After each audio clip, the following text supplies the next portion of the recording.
Have you ever been looked at like you were nothing more than a stain on the bottom of someone's shoe? Have you ever had someone you love look right through you, past everything you've ever done for them, just to appease the fragile egos of people who consider themselves your superiors? If you've ever had to stand up to someone who underestimated you, simply because you didn't wear your bank account on your sleeve, let me know in the comments below. And please, like and subscribe. This is a fictional story, but the lessons about family, loyalty, and the blinding poison of greed are as real as the air you breathe. I'm George Anderson. I am 71 years old, and on a brisk Tuesday morning in early September, I was standing in the kitchen of my home in Montclair, New Jersey, watching a single bead of water gather at the lip of the kitchen faucet. Drip, a few seconds later, another one. Drip. My kitchen is unapologetically old. The linoleum floor still boasts its original 1978 pale yellow pattern. The countertops are a simple laminate, worn smooth at the edges but meticulously clean. To an outsider, it might look outdated, even a little sad. But to me, it's a sanctuary. It's the kitchen my late wife Clara and I built our lives in. It's the room where we taught our son Adam how to bake uneven chocolate chip cookies. It has seen 45 years of laughter, arguments, and quiet, coffee-scented mornings. I was just setting my old, battered percolator on the stove when I heard it. A high-pitched, electric whine that sounded like a spaceship descending into a cornfield. A brand-new, pearl-white Tesla Model S had glided into my cracked driveway. My son, Adam, stepped out. He was 35, but in that moment, he looked exactly like a nervous 12-year-old adjusting his expensive, slim-fit suit jacket. Then, the driver's side door opened. Out stepped Brooke Davenport, my son's fiancée. She is 30 years old and beautiful, but it's a sterile, terrifying kind of beauty. Her blonde hair was pulled back into a severe bun. She wore a sharp, cream-colored pantsuit that probably cost more than my first car, and she carried herself with the heavy, suffocating arrogance that only second-generation, insecure wealth can buy. I opened the door before they even knocked. Adam, Brooke, what a surprise. Adam gave me a quick, rigid hug. Brooke offered a flawlessly powdered cheek for an air kiss. She smelled like heavy, expensive perfume and condescension. She stepped past me, her eyes sweeping across my living room, like a forensic investigator, looking for blood splatter. She scanned the old, comfortable corduroy armchair, the sagging bookshelves, the framed photos of Clara and me. Her eyes snagged on a faint water stain on the ceiling. "This is charming," Brooke said finally. It sounded like a polite synonym for condemned. "Can I get you two some coffee?" I asked. Brooke stopped dead in the kitchen doorway, her nose wrinkling. "George, what is that smell?" "It's coffee, Brooke, reheating on the stove." She stared at my old percolator. "Reheating on the stove?" "Adam, darling, your father doesn't even have an espresso machine. We must get him an espresso so he doesn't have to live like this." Adam flushed. "It's fine, Brooke. Dad's old school." She dismissed him with a flick of her wrist and discreetly wiped a wooden dining chair with a silk handkerchief before sitting. "So," I said, ignoring the insult, "what brings you two out from the city?" Adam cleared his throat. "We've officially set the date, Dad, the wedding, October 12th. Brooke jumped in. "It will be at the Davenport Country Club, of course. My father is flying in a Michelin-starred chef. The floral arrangements are from Paris. You've probably never heard of the vendors we're using. It's a very exclusive tier of service. I'm sure it will be lovely," I said. Brooke leaned forward. "George, we need to have a frank conversation about the guest list. We are expecting Governor Whitman and several of my father's crucial business partners from Texas. It's an extremely high-profile event. The standards are just different. We just hope everything will be appropriate." Appropriate, the loaded gun of a word. My mind drifted back to Clara. What Brooke could never understand was that Clara came from that world. She was a Cabot, hailing from one of the wealthiest aristocratic families in Boston. When I met her, I was just a struggling architect. Her family nearly disowned her for marrying me, but Clara despised the costume of wealth. "Wealth is a responsibility, George," she used to tell me. "It is not a performance. It is not a weapon to make others feel small." After she passed away 10 years ago, I didn't change my life. I continued my work in secret, quietly managing the immense $12 million trust Clara and I had built. To my son, I was just George Anderson, the retired architect, the simple, slightly confused old man in the crumbling house. Clara wanted Adam to build his own character, so we never told him the truth about our finances. I realize now I hadn't protected him. I had made him a target. I was thinking, George, Brooke said. I could send my personal stylist over to help you find a nice European-cut suit before the wedding. As a gift, we just want to make sure you blend in. Adam stared at the floor, saying nothing to defend me. I smiled. That's very thoughtful, Brooke, but I'm quite sure I can find something suitable in my closet. She let out a sharp sigh. Of course, well, we really must be going. We have to finalize the silk napkin rings. They left. I watched their white spaceship glide away. A few days later, Adam came back alone. He parked his leased BMW in my driveway and sat in it for 5 minutes before coming to the door. He looked pale and sick. Dad, he stammered, standing awkwardly in my living room. I had a long talk with Brooke and her parents. Look, this is the hardest thing I've ever had to say, but we all think it would be better if you didn't come to the wedding. There it was, the clean, sharp cut of the blade. I didn't react. I just looked at him, hoping to see a flicker of the kind boy I had raised. There was only cowardice. It's a merger, Dad, he rushed on. That's what Philip calls it. A merger of two powerful families. You'd be so uncomfortable. You don't know these people. You don't have the right background. You'd be sitting all alone, and everyone would be judging you. Honestly, Dad, this is really for your benefit. He was patronizing me. He was insulting my intelligence by telling me he was breaking my heart for my own good. I see, I said, my voice completely flat. Adam mistook my silence for agreement and let out a massive sigh of relief. Oh, thank God, I knew you'd understand. We'll do a small dinner, just us, after the honeymoon. I promise. He reached out to hug me. I took a single small step backward. He froze. Dad, if this is what you and the Davenports have decided, then that is what will happen, I said, turning my back on him. I have bills to pay, you know the way out. I walked into my study and closed the door. I heard him leave. I sat at my old oak desk looking at a photograph of Clara. I didn't feel sadness. I felt an overwhelming Arctic cold. A plan was forming. Clara had been a brilliant strategist, and she had left a fail-safe built into her legacy. Another week passed. Then a white FedEx truck pulled up to my house. A courier handed me a heavy, thick cardboard envelope. I sliced it open. Inside was a portfolio bound in navy blue leather, embossed in arrogant gold lettering, from the office of Adam and Brooke Anderson Davenport. Before the vows were even spoken, the merger was officially branded. Inside was a single cream-colored page that looked exactly like a billing invoice from an elite law firm. Contrition from the estate of Clara Anderson on behalf of the groom's family item. Venue deposit, Davenport Country Club Platinum Package $50,000 item. Catering and top-shelf bar service, $75. 1,000 item, honeymoon, Maldives, first-class suite, 25 DUE, 150 SIL dollars. 00 clipped to the top was a sticky note in Adam's sloppy handwriting. Dad, I know you're not coming to the ceremony, but Brooke said, you should still be thankful. I'm letting you contribute to the family's image. This is the exact amount from Mom's trust allocated for my wedding. The bank manager said you're still listed as the executor, so just wire the full funds directly to the Davenport account below by the 15th. Thanks. I stood in my kitchen and stared at the number. $150,000. For a party I had been explicitly banned from attending. Brooke said, you should still be thankful I'm letting you contribute. I started to laugh. It was a dry, rasping, terrifying sound. They hadn't just banned me. They had sent me a bill for the privilege of being humiliated.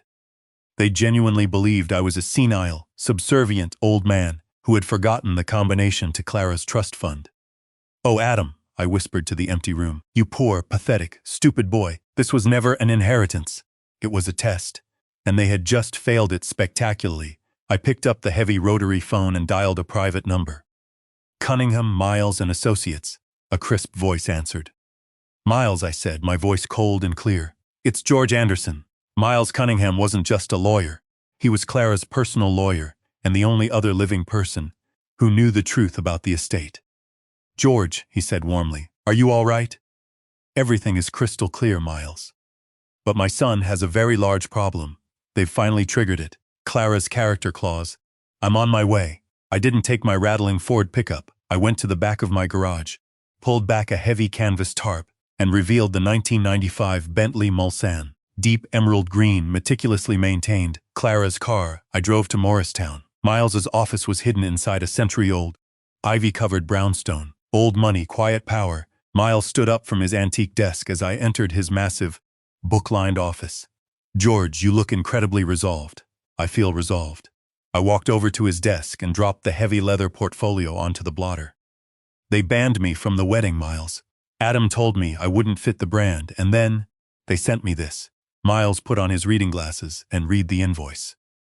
As he saw the $150 total and Adam's arrogant note demanding I be thankful, a slow, predatory smile spread across his face. The smile of a shark smelling blood. "My God," Miles whispered. "He actually did it. The absolute fool put his extortion in writing. He really doesn't know, does he?" I asked, sitting down. "He thinks you're just a senile bank teller who forgot the PIN code," Miles said. He spun the combination dial on his wall safe and pulled out the original, notarized last will and testament of Clara Cabot Anderson. "Let's review the terms," Miles said, his voice dropping into a professional lethal register. "The Clara Anderson Marital Trust, $12,400,000. The sole beneficiary is Adam Anderson. However, the trust is to be managed exclusively by you, George, acting as the sole executor." He flipped to page 4, the legendary character clause. "The massive assets of this trust are strictly intended to support a life of unwavering integrity.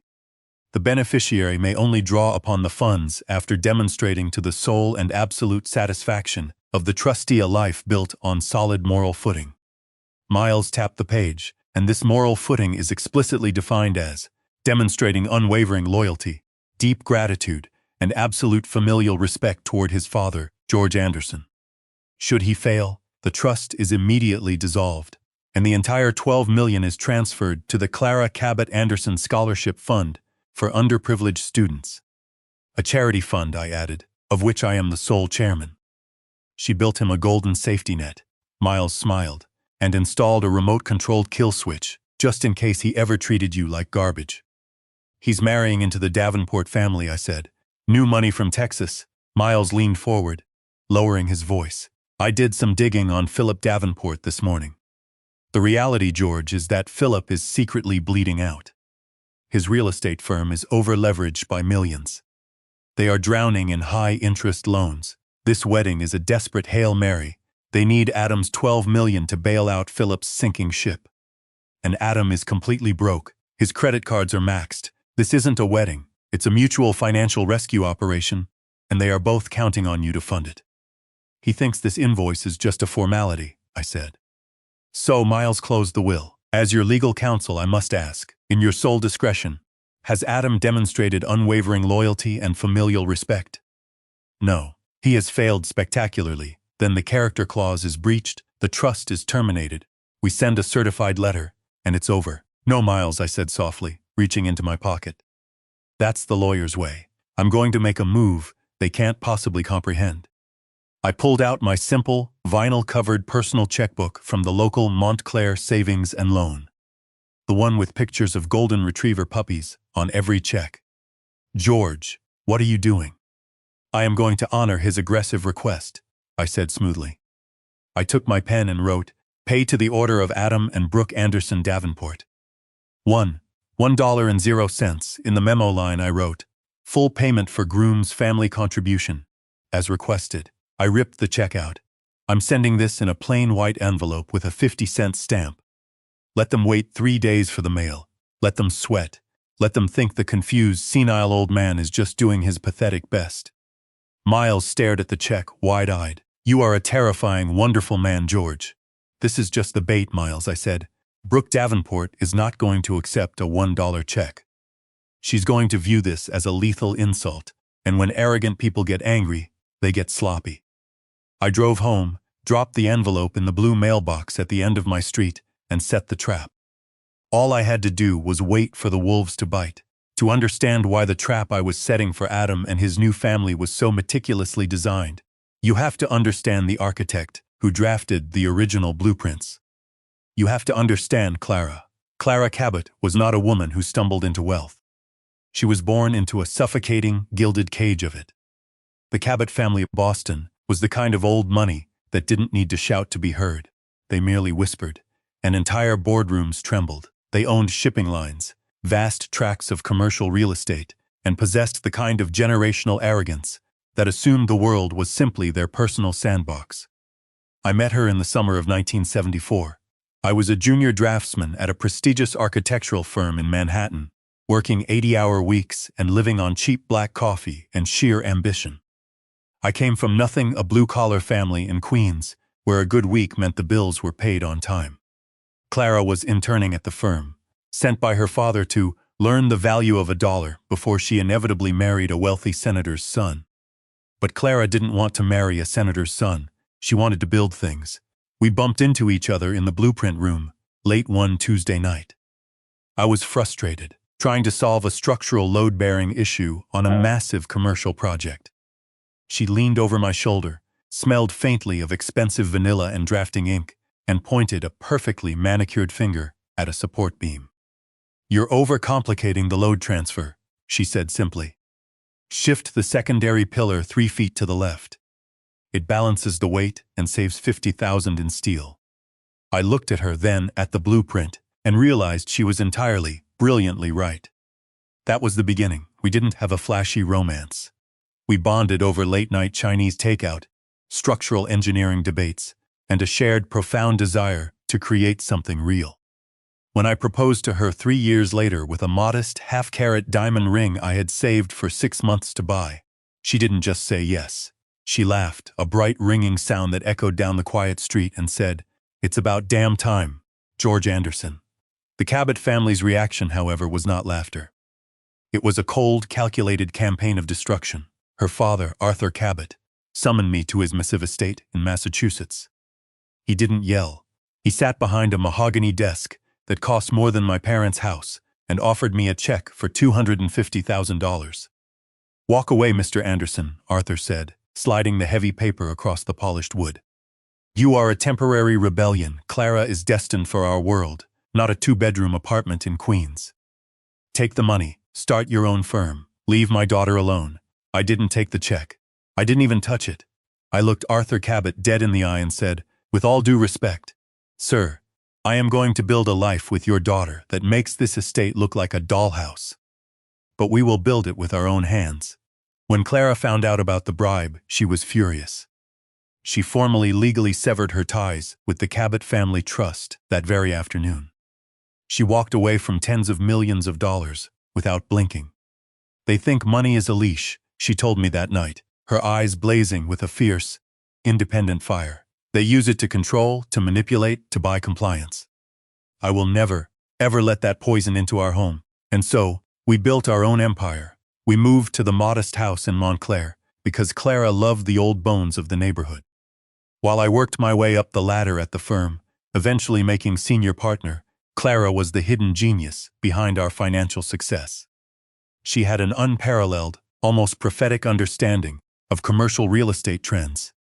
In the early 1980s, when everyone was focused on Manhattan, Clara quietly started buying up derelict warehouse districts in Brooklyn and Queens using a dummy corporation we set up called Anderson Cabot Holdings.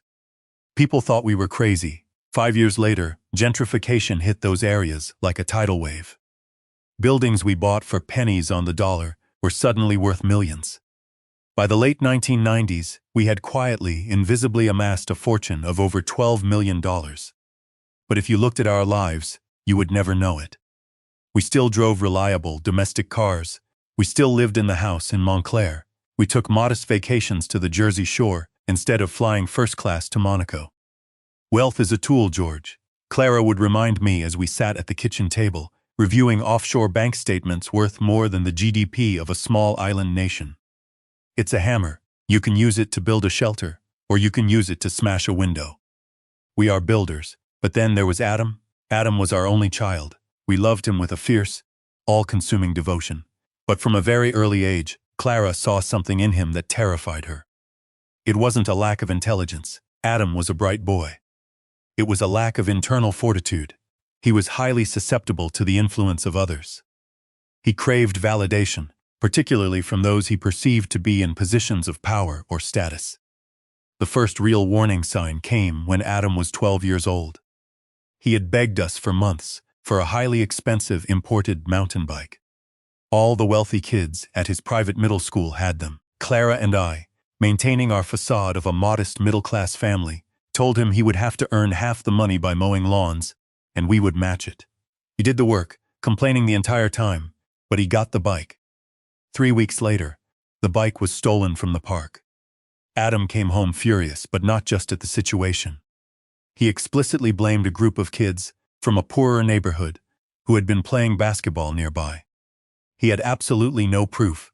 He hadn't seen them do it, but his immediate, visceral reaction was to look down on them. "They're just jealous because they're trash," Adam had sneered, his 12-year-old face contorted in an ugly, arrogant expression.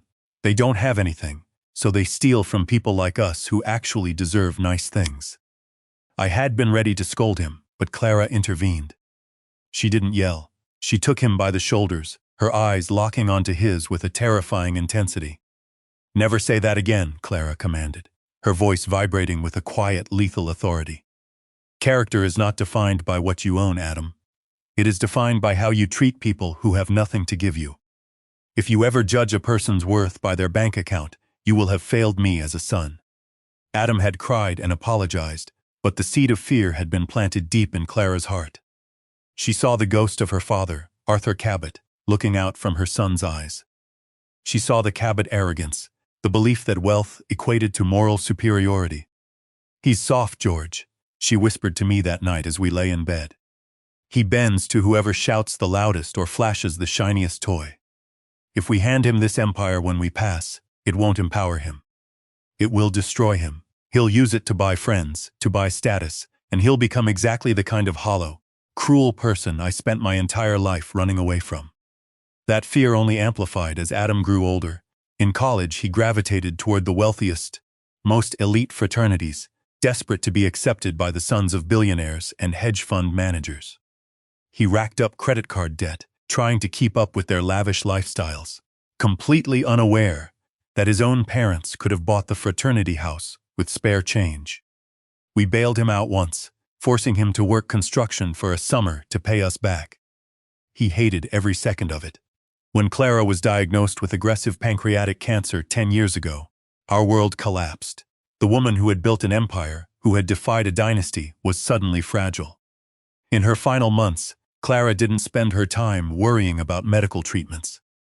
She spent her time strategizing with Miles Cunningham. Miles was a young, incredibly sharp attorney who had just made partner at a prestigious firm. He wasn't old money. He was a self-made legal shark who respected Clara's brilliant, ruthless intellect. He became our sole confidant. I remember the exact afternoon they drafted the character clause. It was late November, the sky outside our Montclair window a bruised, heavy gray. Clara was confined to a hospital bed we had moved into the living room, her body frail, but her mind as sharp as a diamond scalpel. "I won't leave it to him directly, Miles," Clara rasped, reviewing the thick legal documents on her lap. $12 million will be a death sentence for his soul. He will attract predators. He will attract a woman exactly like my cousin Somyeon who sees a walking ATM, not a husband. "So we lock it in a standard age-gated trust," Miles suggested, adjusting his glasses. "He gets a percentage at 30, 40, and 50. No," Clara said firmly. "Age does not guarantee wisdom, and time does not build character. I want a behavioral gate, a moral lock." She looked at me, her eyes filled with a profound, aching love. "George is the gatekeeper. He has been the moral compass of this family since the day I met him. Adam gets nothing until George is absolutely, unequivocally satisfied that Adam has become a good man." "That's highly subjective, Clara," Miles warned, leaning forward. "A court could potentially challenge it if Adam ever finds out and decides to sue." "Then make it ironclad," Clara commanded, her voice finding a sudden surge of strength. "Define the behavior, make the failure state explicit. If Adam ever disrespects George, if he ever abandons his family for the illusion of status, if he ever treats his father with the arrogance of the Cabots, the trust dies." She grabbed my hand, her grip surprisingly strong. "You have to promise me, George. You cannot be weak. When the time comes and the vultures start circling him, they will push him to test you. They will push him to discard you. If he fails, you have to pull the trigger. You have to let the money burn to save the man. I promise, Clara, I whispered, tears stinging my eyes. And if he fails, Clara turned back to Miles, a fierce, satisfied smile playing on her lips. The money doesn't go back into the corporate ether. It goes to the scholarship fund. It goes to kids like George used to be. Kids with empty pockets and brilliant minds. Let Adam's failure fund a generation of actual builders. Miles drafted the document exactly as she demanded. It was a masterpiece of punitive legal engineering. It was a trust designed not to simply transfer wealth, but to actively hunt down and destroy entitlement. When Clara passed away 3 weeks later, a massive piece of my soul died with her. I buried her in the good wool suit I had bought 20 years prior. I stood at her grave in the freezing rain, watching Adam weep. He was genuinely heartbroken, but even then, I saw him checking his phone, making sure his elite friends knew he was suffering. I kept my promise to her. I maintained the facade. I stayed in the Montclair house. I drove the rattling Ford truck. I let Adam believe his inheritance was nothing more than a modest life insurance policy and a few fading memories. For 10 years, I watched him navigate the world. I watched him struggle, hoping the struggle would forge some steel in his spine. But instead, he just kept looking for shortcuts. And then, he found Brooke Davenport. Brooke was the exact nightmare Clara had predicted. A predator draped in designer silk, smelling of desperation and new money. When Adam brought her to the house for the very first time, I saw her looking at my yellow linoleum floors with naked disgust. I saw her assessing my worth and finding it lacking. But more importantly, I saw how Adam acted around her. He didn't act like a partner. He acted like an employee terrified of being fired. He agreed with her every condescending remark. He laughed at her cruel jokes about the working class.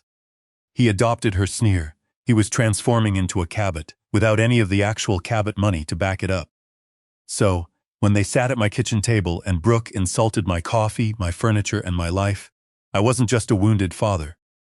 I was the silent, invisible executioner Clara had appointed.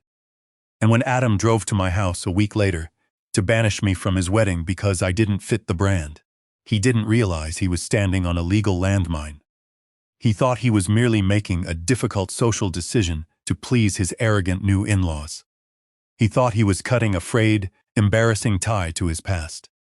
He had absolutely no idea that he had just stepped onto the tripwire of a $12 million trap, armed by the ghost of a mother who loved him enough to destroy him. The $150,000 invoice was just the confirmation. It was the absolute, undeniable proof that the poison had reached his heart. As I sat in my study, holding the extortionate bill and the sloppy sticky note demanding I be thankful for the privilege of paying it, I didn't feel rage. I felt a cold, deep, terrifying peace. Clara's test was officially over. Adam had failed. The $1 check I wrote wasn't just bait. It was a symbol. It was the exact valuation of my son's loyalty. It was the sum total of his character, one single dollar sent in a cheap envelope. I had promised Clara I wouldn't be weak.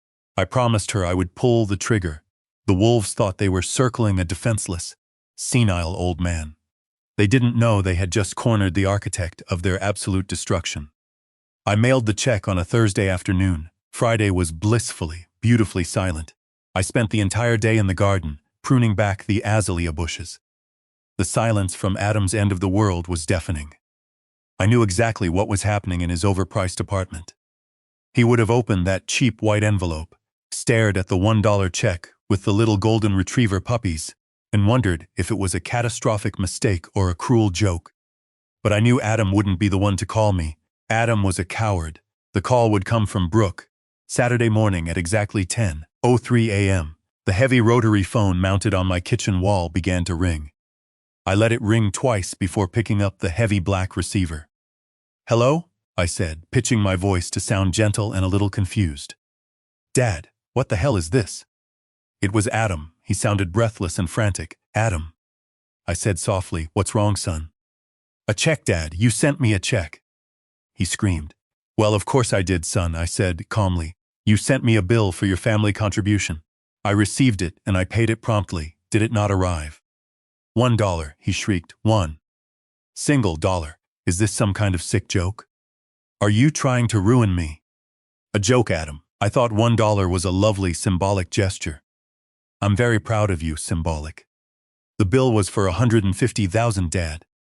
It's the money from Mom's trust. I heard a sudden scuffling sound on his end of the line. Adam, give me the damn phone.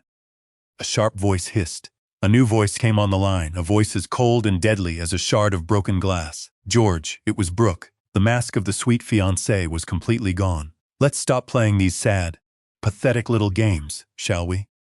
She sneered. Brooke, my dear, I said. I'm not sure I know what you mean. Shut up, she snapped. Her voice dropped to a low, simmering rage. Just shut up, George. We are not idiots. You think you're clever. You senile old fool. There it was, the unvarnished truth. I was a senile old fool. You think you can humiliate Adam? Humiliate my entire family with your pathetic $1 stunt. She continued, her voice rising. My father's lawyers have done their research. We know about the trust. That is Adam's money.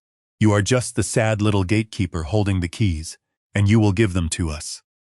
Actually, Brooke, I said softly, that's not quite how the trust operates. Clara was very particular about character, stipulations. She laughed. You think that garbage will hold up in court? Court, the magic word, court? I asked, lacing my voice with pure, trembling fear. Brooke, why would we involve the courts? It was a family matter, she hissed triumphantly. You made it a legal matter. You are illegally withholding funds. You are incompetent. That $1 check proves it. You are senile. Brooke, please, I whispered. I'm an old man. This isn't a threat, you old fool. This is a promise, she screamed. I am giving you exactly 24 hours. You will go to the bank on Monday morning and wire the full $150. Salesman. If you do not, my father's firm is filing an emergency petition. We will have you legally declared mentally incompetent. We will strip you of your trusteeship, and we will make absolutely sure you end up locked away in a state-run nursing home where you belong. Click, she hung up. I stood in the kitchen, the silence rushing back in. They had explicitly threatened me with institutionalization to extort money. They were going to use my $1 check as evidence of my mental decline. I smiled, picked up the phone, and dialed Miles's private cell. Miles, I said cheerfully. I'm afraid I have some bad news. It seems I am mentally incompetent. Miles laughed. They took the bait, hook, line, and sinker. Brooke demanded the wire transfer by Monday, or they file an emergency petition to have me locked in a state-run facility. Extortion and elder abuse in one breath, Miles whistled. So, we wait for Monday? Wait for Monday. Monday morning arrived. A man in a cheap gray suit knocked on my door and thrust a thick manila envelope against my chest. You've been served. I took the envelope into my study. Superior Court of New Jersey. Plaintiff, Adam T. Anderson. Defendant, George R. Anderson. It was a petition for an emergency hearing. They were seeking to have me immediately declared mentally incompetent, removed as trustee, and replaced by a court-appointed guardian. Adam stapled to the back was Exhibit A, a photocopy of my $1 check. The petition claimed it demonstrated erratic, hostile, and childlike financial behavior. Then came the sworn affidavits. Brooke perjured herself, swearing she had witnessed my cognitive decline and that I was a danger to myself. Philip Davenport swore I was a liability, but Adams was the worst. I love my father. I am filing this petition not just to protect my inheritance, but to protect my father from himself. They had just legally, in sworn statements to a judge, committed their entire argument to paper. They hadn't just stepped into the trap. They had locked the cage from the inside. I called Miles. They filed. They submitted the check as Exhibit A, and Adam signed an affidavit claiming I am a danger to the estate. Miles let out a full, unrestrained laugh. George. They just committed documented perjury. They have handed us undeniable proof of Adam's violation of the character clause. When is the hearing? This Friday. 10 m. Judge Maria Velez. She has zero patience for frivolous suits, and she despises elder abuse. Bring those papers to my office. We have a war to win. Friday morning, the Essex County Courthouse. I wore my one good suit, the dark, heavy wool suit I had worn to Clara's funeral. It felt poetically appropriate. Miles was waiting on the steps, wearing a light gray, perfectly cut suit. He radiated a calm that was almost entirely predatory. We walked into the hearing room. Adam, Brooke, Philip, and their flashy lawyer, Stratton, were already there. Adam looked terrible, sweating in a tight tuxedo-cut suit. He couldn't look me in the eye. Brooke wore a severe cream power suit, smirking as if she had already won. Judge Velez entered. She was a sharp, no-nonsense woman in her late 50s. "Mr. Stratton," she said flatly, "this is an emergency petition for incompetence. That is an incredibly high bar. Proceed." Stratton stood up, oozing synthetic sincerity. He painted a masterpiece of fiction, describing me as a tragic victim of severe dementia, whose erratic behavior was a dire threat to the massive family estate.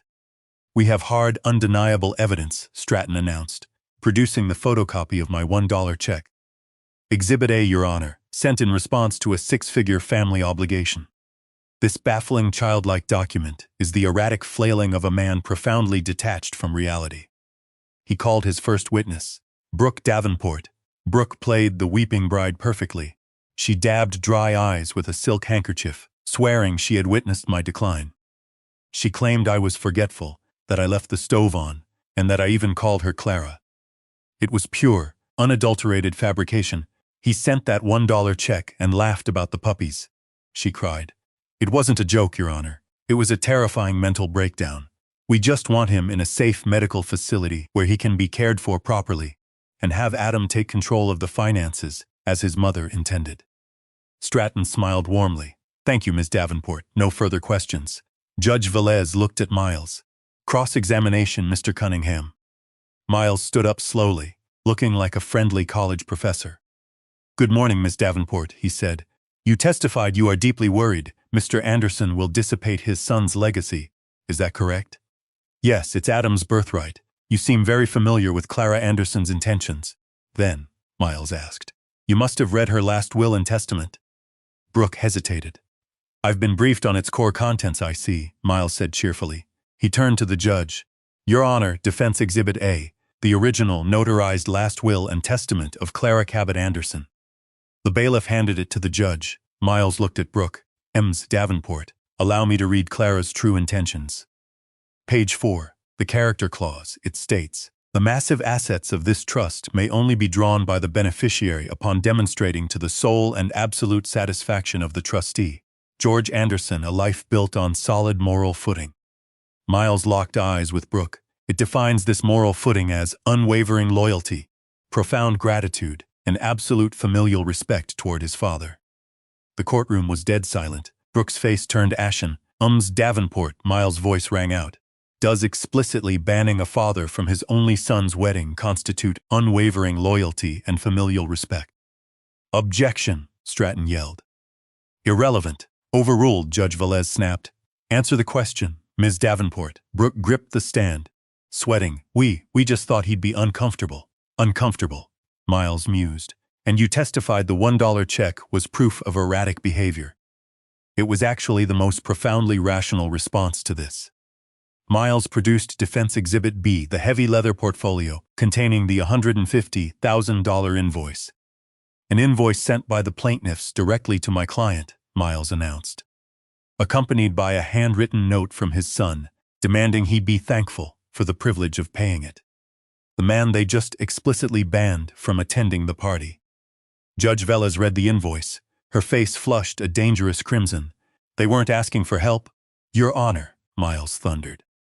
"They were actively extorting him, and when he logically refused, they came into your courtroom and committed blatant perjury to have him locked in a psychiatric ward to steal his wife's estate." "That's not true," Brooke shouted shrilly. "We were worried." "He is deeply paranoid." "Paranoid?" Miles whispered. He reached into his pocket and pulled out a digital audio recorder. "I suppose a man would have to be paranoid, especially when his future daughter-in-law explicitly threatens to have him thrown into a state-run nursing home." Miles pressed play. Brooke's cold, furious voice blared through the speakers. "You senile old fool. We will have you legally declared mentally incompetent. We will make absolutely sure you end up locked away in a state-run nursing home where you belong." The silence that followed was the silence of a bomb detonating. Brooke looked like she might vomit. Adam buried his face in his hands. Philip Davenport stared at his daughter in horrified realization. "And just to dismantle their fraudulent premise," Miles said calmly, "Defense Exhibit CA Comprehensive Psychiatric Evaluation, conducted by the Chief of Psychiatry at Columbia Presbyterian Hospital." It concludes my client functions in the top 1% of cognitive ability for his age group. Judge Velez slowly took off her glasses. She looked at Brooke, Adam, and Stratton. Her voice was deathly quiet. In 20 years on this bench, I have never witnessed such a flagrant, malicious abuse of the judicial system. This is a criminal conspiracy to commit fraud. She glared at Brooke M's Davenport. You have committed perjury in my courtroom. She turned to Adam. And you, Mr. Anderson, you actively tried to have the man who raised you committed to an institution because you were greedy. It is despicable. The emergency petition is dismissed with extreme prejudice, Judge Velez declared. I am referring both Ms. Davenport's and Mr. Anderson's testimony to the district attorney for a full review of felony perjury charges. Adam let out a choked sob. One last thing, Your Honor, Miles said, sliding a final document across the table. Our counter-petition, to formally affirm the breach of the Clara Anderson Trust Character Clause. We ask the court to permanently dissolve the trust and transfer all $12 million to the Clara Cabot Anderson Scholarship Fund. No, Adam whimpered. Judge Velez looked at Adam with utter disgust. Consider your petition granted in full. The trust is dissolved. Crack, the gavel slammed down. The storm was over, but as I drove home in the Bentley, I knew it wasn't over for them. The wedding was in 8 days, and Adam Anderson was entirely, hopelessly broke. Saturday, October 12th, the day of the wedding. The sky was a sharp, brilliant blue, and the autumn air in Montclair was crisp. I woke up at 6 a.m., made my coffee, and read the morning newspaper. I did not look at the good funeral suit hanging in my closet. That suit was for mourning, and I was not in mourning today. I was preparing for the final battle. I waited until 2 in the afternoon. The grand ceremony was scheduled for 3. I walked to the mudroom and dressed deliberately. I didn't put on my good suit. I didn't even put on a clean polo shirt. I put on the exact clothes I had been wearing to dig up the dahlia bulbs. Faded Levi's stained with dark soil, a fraying red flannel shirt, and heavy mud-caked leather work boots. I ran a hand through my gray hair, letting it stand wild and unkempt. I looked in the mirror. I looked exactly like the man they had accused me of being. A simple, poor, disheveled, irrelevant old man who would make the governor deeply uncomfortable. It was the perfect disguise. I didn't take the Bentley. I took my 20-year-old Ford pickup truck with the persistent engine rattle and the long, rust-colored scratch down the passenger side. The drive to the Davenport Country Club took 30 minutes. The main entrance was a chaotic disaster of aggressive luxury, flooded with black Escalades and white Teslas. I ignored the valet stand and drove around to the service entrance. I parked my old truck wedged between a refrigerated food van and a florist's delivery truck. No one glanced at me. I was just part of the hired help. I could hear the faint sound of a string quartet playing on the main lawn. The ceremony was beginning. I didn't try to watch it. I was not there for the ceremony. I was there for the reception. I was there for the bill. I found a perfect vantage point behind a row of tall hedges near the open French doors of the main ballroom. The room was grotesque, a chaotic explosion of 6-foot white orchids and massive ice sculptures. During the cocktail hour, I saw Philip and Diana Davenport holding court like royalty. But I wasn't looking for them. I was looking for the elite wedding planner. I found her, a woman in a severe black pantsuit, wearing a headset and gripping a clipboard. She was not smiling. She was pacing frantically near the kitchen entrance, staring at her cell phone with wide, terrified eyes. She sprinted over to a catering captain, gesturing rapidly. The captain shook his head violently and pointed to the main bar. I looked at the 30-foot bar. The 3 bartenders weren't pouring a single drop. They were standing perfectly still, with their arms crossed. The planner marched over to the head bartender. He shrugged, held up his hands, and pointed to his own cell phone. He hadn't been paid. The final vendor checks hadn't cleared. The massive wire transfers had not arrived. The planner's face was a mask of pure panic. The checks Philip Davenport had promised to cover, backed by Adam's non-existent $12 million trust, had all violently bounced. The string quartet finished its song. There was a long, awkward pause. No new song started. The musicians, too, were waiting for a check to clear. The silence in the ballroom was suddenly deafening.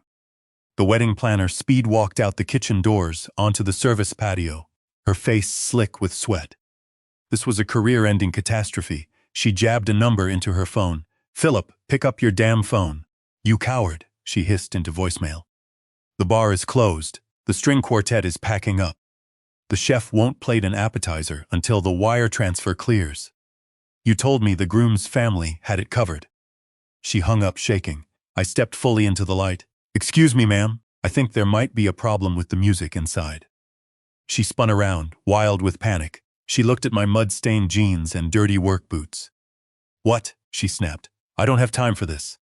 Go find your supervisor." "Oh, I don't work here," I said politely. "I'm a guest, sort of. I'm George Anderson. I'm the groom's father." Her jaw dropped. She stared at me, as if I had claimed to be the King of England. "You're Adam's dad?" "I am. I couldn't help but overhear. It sounds like there's a problem with the payment." "There's an issue," she stammered. "The wire transfers, they were all rejected by the bank. The $50,000 hold for the clubhouse, the $75,000 catering wire, and the checks we got from Mr. Davenport. They all bounced this morning, like the account is completely frozen." "Frozen." I smiled internally. Miles Cunningham had requested an emergency freeze on all accounts pending the competency litigation Adam himself had filed. Adam had legally authorized Miles to cut off his own financial lifeline. "I don't know how this is happening," the planner cried. "Mr. Davenport swore the groom's multi-million-dollar trust was paying for this." She looked at me, a horrifying realization dawning in her eyes. "You're the trustee of the estate." "I am that too," I said. Her face turned a violent red. You knew. You let this happen." "Well, ma'am," I said, "I was explicitly told by the bride and groom that I was banned from attending this wedding because I didn't fit the brand. I assumed that meant I was also banned from paying for it." "Oh my God," she whispered in horror. She backed away, her clipboard clattering to the flagstones. Then she screamed, "Philip!" "Diana!" The French doors burst open. It wasn't just Philip and Diana who rushed out. It was the entire wedding party. Adam burst out in his tight tuxedo, sweating and panicked. Brooke followed in her massive white gown, furious. And Philip and Diana stepped out to scold their planner for yelling. They all froze, their eyes locking onto the planner, pointing a trembling finger directly at me. Then they saw me, standing in the service entrance in my dirty flannel shirt. "Dad," Adam whispered, his voice cracking. What are you doing here?" Brooke pushed past him, her bridal mask gone, replaced by pure, unadulterated rage. "You," she hissed. "What are you doing here?" "I banned you." Philip Davenport stepped forward, growling. "I'm going to ask you to leave. Right now, security. There is no security." The wedding planner shrieked, storming over and jabbing a finger at Philip's chest. "There is no open bar. The kitchen staff is walking out." "Your checks bounced. That's a lie." Diana gasped. "We are the Davenports." "I don't care if you're the Rockefellers." The planner shrieked. "The bank has reversed all payments. The account is frozen. We are $125,000 short. You have 10 minutes to hand me a certified cashier's check. After that, I call the police for theft of services." The timer was ticking. 10 minutes. Philip's face turned purple. He spun violently on Adam. You did this. You lied to me. You told me you were the guaranteed heir to the Anderson Trust. You guaranteed this funding." "It is guaranteed," Adam cried, backing away.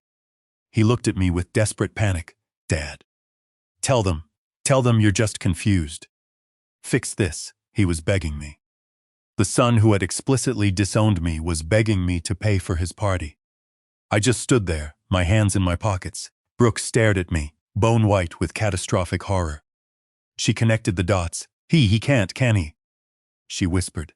She looked at Philip. "You were right. You're a liar. You don't have the money." "No, Brooke," Adam sobbed, a desperate animal. "The trust. It's my money. He's just punishing me." "Dad, please. You married me and you're broke?" Brooke screamed. "You're a complete fraud." The 300,000 wedding hung by a thread, waiting for me to speak. "He's right," I said calmly. Adam's sobbing stopped. "What?" "He's right," I repeated, looking at Philip. "Adam is the sole beneficiary of the $12 million trust." Brooke's eyes widened with greedy hope. Philip looked relieved. "Then pay them." Philip demanded. "Stop this childish game and pay the bill, George." "I can't," I said simply.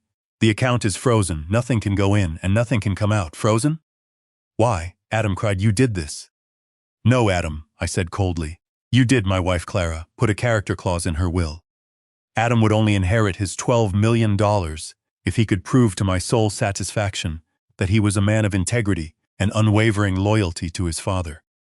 They stared in stunned silence. The minute you banned me from this wedding, Adam, you failed the test. The minute you sent me that extortionate $150 on dollar invoice, you signed your own disinheritance. That's not legal, Philip sputtered. It's subjective. We'll fight this in court. It's entirely legal, I said smoothly. And you made it objective. You filed an emergency petition. You swore under oath to a judge that I was severely senile and incompetent. You proved Adam had no familial respect. You handed a superior court judge the exact evidence needed to terminate that trust. Forever, 10 minutes are up, the wedding planner announced, her voice hollow.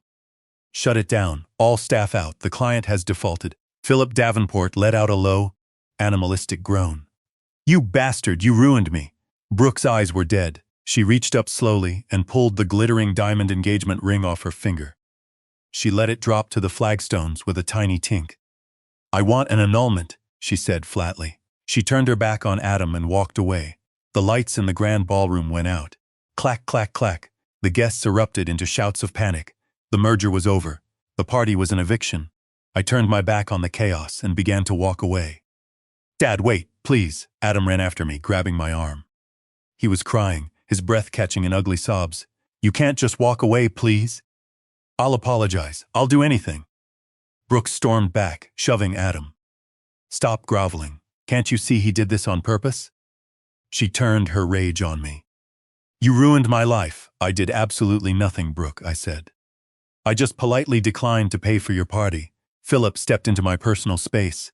Name your price, he growled. 100,000 to walk away? I'm sorry my daughter thinks you're a senile old fool. Now fix this. Pay the planner. Even now he thought he could buy his way out. My integrity is not for sale. Philip, I said, I'll pay you back. Adam blurted out, the 150,000 plus interest. Just cover the check tonight. Please, Dad, it's my wedding. He was still trying to use money. He didn't have to fix his own cruelty. You're right, Adam, I said slowly. It is your wedding. I reached into the pocket of my flannel shirt. Their eyes lit up with desperate hope. They thought I was reaching for my checkbook. I pulled out a single, small, crisply folded piece of paper. The check with the golden retriever puppies.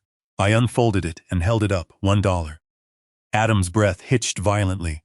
Brooke let out a horrifying gasp of defeat. You asked me to help you, I said softly, letting each word land with crushing weight. Here, my contribution, it's all yours. Adam stared at it, frozen in terror. You should be thankful. Adam, I whispered, you should be incredibly thankful that I'm letting you contribute. I let the check for $1 slip from my fingers. It fluttered to the ground, landing at his expensive shoes. I turned my back and walked away. I heard Brooke collapse to the ground in a heap of white silk. Philip lunged at me, roaring for security, but I told him to take his hands off me.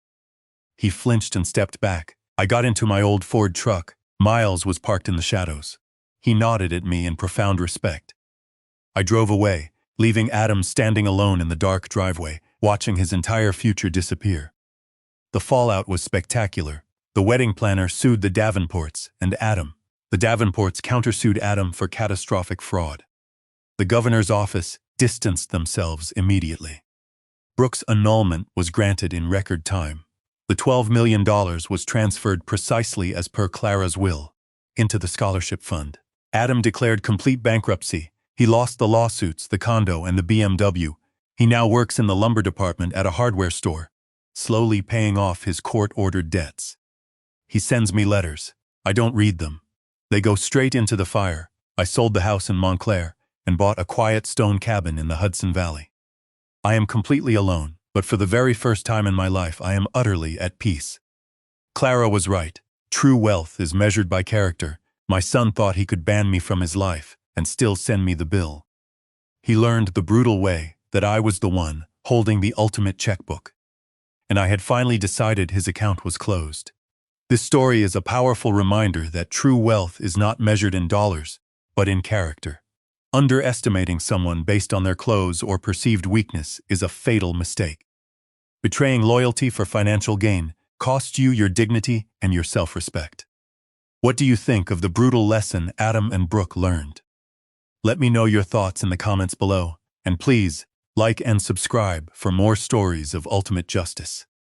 It has been 3 years since the wedding that never happened. I don't think about Adam very often anymore. When I do, it's usually when a piece of mail slips through my new post office box. As I mentioned, the letters still come occasionally. They are always written on cheap lined paper, and they always carry the exact same desperate, bargaining tone. He writes about his job at the hardware store. He writes about how hard it is to pay his rent. He tells me about the lawsuit judgments that garnish his meager wages every month. He never writes to ask how I am doing. He never writes to say he misses me. He only writes to tell me how much he is suffering, hoping that eventually my resolve will break. It hasn't. It never will. I built the stone cabin in the Hudson Valley with my own 2 hands, just like Clara and I built our lives all those years ago. It took me the better part of a year, working through the crisp autumn and the deep, silent winter. I designed every joint, every beam, and every window to maximize the natural light. It is small, efficient, and perfectly solid. It's a home that cannot be easily broken. The Clara Cabot Anderson Scholarship Fund is thriving. Miles Cunningham still manages the legal side of the board, and I remain the chairman. Every semester, I review the applications of hundreds of brilliant, hungry young architecture students. These are kids who grew up in the same kind of cramped Queens apartments I did. Kids who know the absolute, crushing weight of a heating bill, but who still dream of building skyscrapers. When I sign those massive tuition checks, I don't feel a shred of the hesitation I used to feel when I looked at Adam's trust fund. I know exactly where this money is going. It's going into the foundation of something real. It's building character. It's doing exactly what Clara always intended it to do. Last month, I attended the graduation ceremony for our first cohort of scholarship recipients at Columbia University. I sat in the back row, wearing my old flannel shirt and a pair of comfortable worn-in boots. I watched a young woman, the first in her family to ever attend college, walk across the stage to accept her master's degree in structural engineering. She had a brilliant mind and a fierce, uncompromising work ethic. After the ceremony, she found me in the crowd. She shook my hand, her eyes shining with unshed tears, and simply said, "Thank you for the foundation, Mr. Anderson. I'm going to build something beautiful with it." I smiled. I thought of Clara. "I know you will," I told her. "Life is quiet now. I spend my mornings drinking dark coffee on the porch, listening to the wind move through the ancient trees. I spend my afternoons in the garden, pruning the roses, cutting away the dead wood to let the healthy growth survive. I am an old man and I am alone, but my legacy is secure. The poison of entitlement has been eradicated, and I am finally truly at peace."